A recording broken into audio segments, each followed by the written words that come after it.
Hello friends, welcome to Parth Shiksha. दोस्तों, आज हम डेप्रिसिएशन का लेक्चर नंबर 5 शुरू कर रहे हैं और आज के इस लेक्चर में हम प्रोविजन मशीनरी अकाउंट का और प्रोविजन फॉर डेप्रिसिएशन का अकाउंट अगर बैलेंसेज गिवन है, यानी इस अकाउंट का अगर कोई बैलेंस गिवन है तो कैसे करेंगे। पिछले लेक्चर में हमने सीख लिया था कि अगर provision for depreciation account maintain किया जाता है तो किस तरह से हम डेप्रिसिएशन की अकाउंटिंग करते हैं। तो उसके लिए हमने machinery account, provision for depreciation account और provision for machinery disposal account, 3 account हमने बनाना सीख लिया था। आज के क्लास में हमें बस यही देखना है कि अगर इन दोनों का पहले से कोई बैलेंस दे रखा है और कुछ एसेट्स करंट ईयर में सेल हो रहा है तो किस तरह से की जाएगी अकाउंटिंग। हम फटाफट करते हैं। इसके लिए क्वेश्चन नंबर 7, तो क्वेश्चन नंबर 7 देखिए अपने असाइनमेंट का। इसका पार्थ शिक्षा टेलीग्राम चैनल पे आपको पीडीएफ मिल जाएगा, तो वहां से डाउनलोड कर सकते हैं। तो क्वेश्चन नंबर 7 देखिए, और क्वेश्चन नंबर 7 जैसा ही क्वेश्चन नंबर 6 है तो 6 आपके लिए होमवर्क है। क्वेश्चन नंबर 7 थोड़ा सा ट्रिकी है क्योंकि इसमें WDB मेथड है और क्वेश्चन नंबर 6 सेम है, बस उसमें स्ट्रेट लाइन मेथड है। तो मैं क्वेश्चन नंबर 7 करा दे रहा हूँ, 6 आपके लिए होमवर्क है, कृपया करके कर लीजिए। और अगर डाउट हो ना समझ में प्रॉब्लम आए तो आप कॉमेंट करके पूछिए, मैं होगा तो उसका सॉल्यूशन करके पार्थ शिक्षा टेलीग्राम चैनल पे डाल दूंगा। तो देखिए question number 7 following, question number 7 हम कर रहे हैं यहाँ पे। तो क्वेश्चन नंबर 7 में क्या लिखा है, the following balances appear in the books of Ashutosh limited. Ashutosh limited के बैलेंस शो कर रहा है, क्या है, on 1 April 2014 machinery rupees 8 lakh, machine का 8 लाख रुपए का बैलेंस है। मशीन एसेट्स है ना, हाँ सर। तो एसेट्स का कब की बात हो रही है, 2014 अप्रैल 1 बैलेंस है ना, तो हम क्या बोलेंगे, टू बैलेंस BD। कितना रुपए सर, 8 लाख रुपए है। Okay sir. और आगे दे रखा है प्रोविजन फॉर डेप्रिसिएशन का 3,18,000। मैंने बता दिया था कि प्रोविजन फॉर डेप्रिसिएशन एक लायबिलिटी है, तो उसका लायबिलिटी का क्रेडिट किधर आएगा, balance 2014 April 1 by balance BD। कितना रुपए है बैलेंस BD, 3,18,000। ओके सर, कमाल है। ये तो हमारा क्वेश्चन में गिवन है बैलेंस। आगे लिखा है on 1 April 2014 they decide to sell machine for rupees 34,500। ओहो, 1 अप्रैल को ही उन्होंने डिसाइड किया है मशीन को बेचने का। 34,500 रुपए में बेचे हैं। ओहो, this machine was purchase for rupees 1,20,000 on 1 April 2011। Oh my God, यानी कि हमारे पास जो 8 लाख रुपए का मशीन है ना, ये पहले कब खरीदे हमें नहीं पता, बट हम मशीन एक बेच रहे हैं 1 अप्रैल 2014 को। ये मशीन 34,500 बेच रहे हैं। इस मशीन को हमने खरीदा कब था, हमने खरीदा था 1 अप्रैल 2011 को, मतलब 3 साल पहले, 12, 13, 14, 3 साल पहले ना। He purchase a new machine for rupees 7,50,000 on 1 December 2014। Prepare the machinery account and provision for depreciation account for the year 2014-15, assuming that the firm has been charging depreciation at the rate of 10% per annum on a reducing balance method. Accounts are closed on 31st March every year. Also prepare machinery disposal account. कमाल है, तो कमाल है। तो देखिए इसका मतलब हमारे पास टोटल मशीन कितने की है, टोटल जो मशीनरी है वो है मेरे पास 8 लाख रुपए की। कितने रुपए की है, 8 लाख रुपए की। इसमें से 2 पार्ट हो जा रहा है। एक हो जा रहा है हमारा कितने वाला सेल हो रहा है, 1,20,000 रुपए वाला। तो यानी कि मैंने पिछले क्लास में जैसे कि बताया था कि इसको 2 पार्ट में स्प्लिट करो, selling part and remaining part. क्या, रिमेनिंग पार्ट। तो बताओ 8 लाख में से 1,20,000 वाला बिक रहा है, तो रिमेनिंग कितना रह गया सर, रिमेनिंग 6,80,000 रुपए वाला रह गया। ओके, हमें तो इसकी वैल्यू देखनी है, उसका तो हमें देखना ही नहीं है। हाँ सर, तो ये हमने खरीदा था, कब खरीदा था, 1 अप्रैल 2011। तो कॉस्ट ऑन 1 अप्रैल 2011, ठीक है ना। 11 का इसका मतलब दोनों रहा होगा, हाँ सर, ठीक है। तो हम देख लेते हैं इसका कॉस्ट कब है पता नहीं, ये बाकी 680 जो है कब खरीदा गया हमें नहीं पता। हमें तो 1,20 का पता है, यानी टोटल 8 लाख में 1,20,000 का ऐसा मशीनरी है जो कि 1 अप्रैल 2011 को खरीदा गया। तो हमें इस पे डेप्रिसिएशन कैलकुलेट करने की जरूरत नहीं। क्यों नहीं है सर, अभी हम समझ लेते हैं क्वेश्चन करने के बाद। तो ठीक है सर, हमें कब बेची गई है? 2014 में। तो 2014 अप्रैल तक के आना है। तो ठीक है सर, फटाफट डेप्रिसिएशन लगाते जाओ। रिड्यूसिंग बैलेंस मेथड यानी कि डिमिनिशिंग बैलेंस मेथड से है ना? हाँ sir, at the rate of 10%। तो पूरा 1 अप्रैल से 31 मार्च तक के कितना आ जाएगा? पूरे साल का आ जाएगा 12,000 रुपये, यानी कि 11/12 का, सॉरी हाँ 11/12 का। तो कितना आ जाएगा यहाँ पे? 1,08,000 रुपये। ठीक है, अब नेक्स्ट ईयर का डेप्रिसिएशन माइनस होगा 1/4/12 से लेकर 31/3/13 तक के, है ना जी? हाँ, तो 1,20,000 में से हमने 10% घटाया था तो 1,08,000, अब उसका 10% और घटा देंगे तो यहाँ पे आ जाएगा 97,200। तो इसका 10% 10,800 ये डेप्रिसिएशन, ठीक है ना?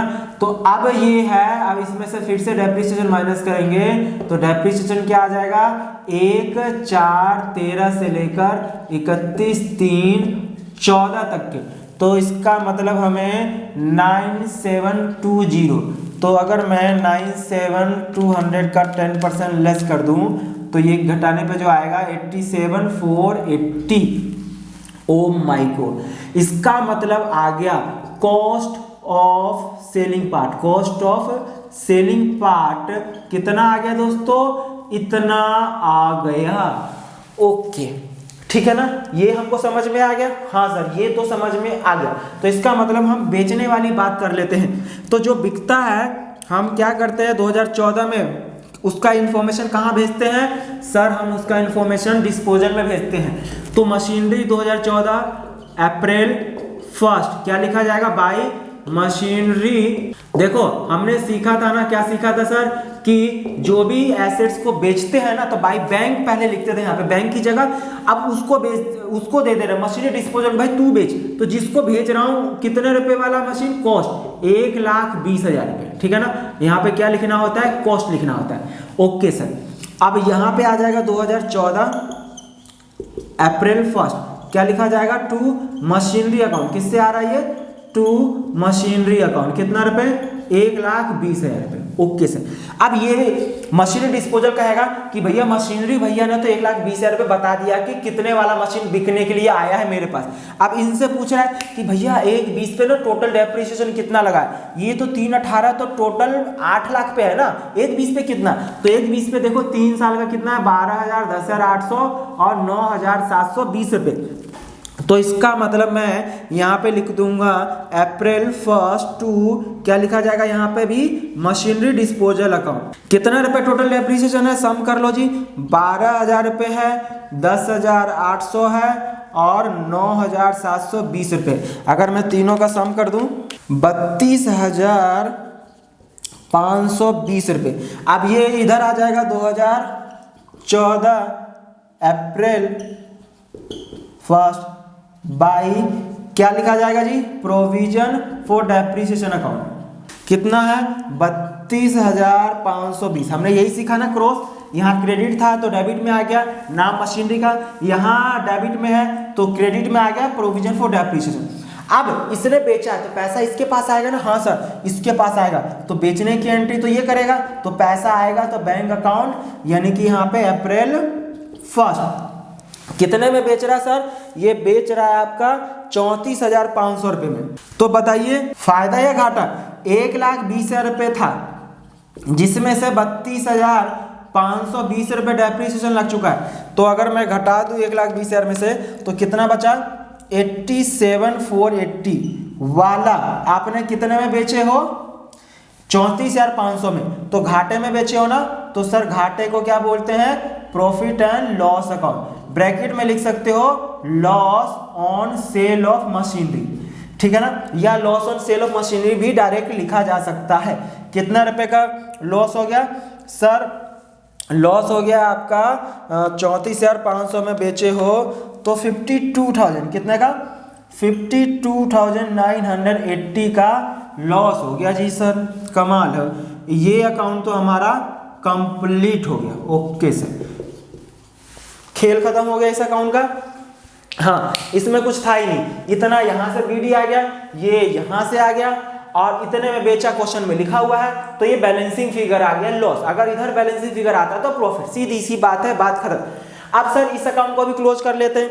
हमने एक नया मशीन खरीदा 7,50,000 रुपये का, और कब खरीदा है? 1 दिसंबर 2014 को।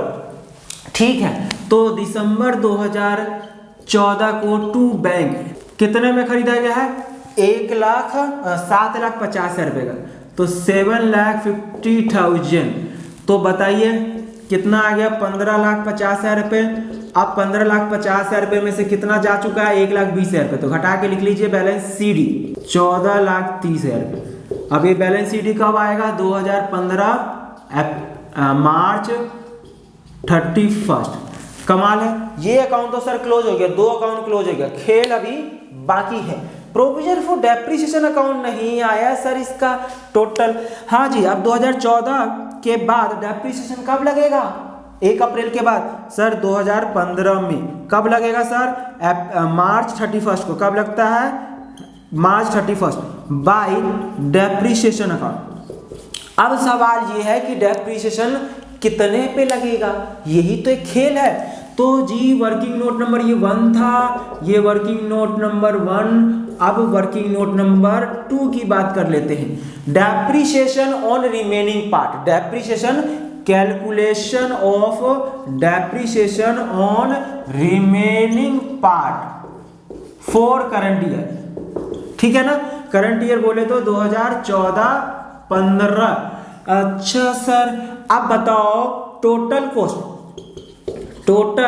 कॉस्ट ऑफ मशीन ऑन 1/4/2014 कितने रुपए सर? 8 लाख रुपए हैं। अच्छा, अब 8 लाख में से बताओ डेप्रिसिएशन, यानी कि टोटल डेप्रिसिएशन मैं कह सकता हूं टोटल डेप्रिसिएशन टिल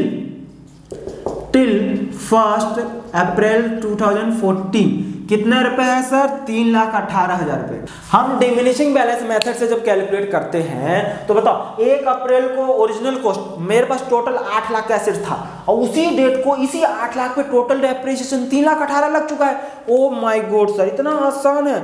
8 लाख रुपए कॉस्ट है, 3,18,000 रुपए डेप्रिसिएशन लग चुका है। तो इसका मतलब इस डेट को वैल्यू कितनी है? 4,82,000। अच्छा सर, तो टोटल BD ऑफ मशीनरी ये। अब बताओ इसमें से कुछ बिक भी तो गया सर। कितने वाला बिका सर? जो बिका है देखो, ये 8 लाख में 1/20 वाला भी इंक्लूड था। अब 8/20 में से 1/20 वाला तो चला गया, तो सर जो चला गया क्या 1/20 यहाँ पे माइनस कर दूं? नहीं, क्योंकि 8 लाख में से 3,18,000 जो डेप्रिसिएशन माइनस की, इस 8 लाख पे टोटल है ना, कब तक के? 1 अप्रैल 2014 तक के डेप्रिसिएशन माइनस किए, तो इसमें से माइनस कर दो डेप्रिसिएशन नहीं, क्या माइनस करना है? Cost of selling part. क्या? Cost of selling part. Sir cost of selling part कैसे आएगा?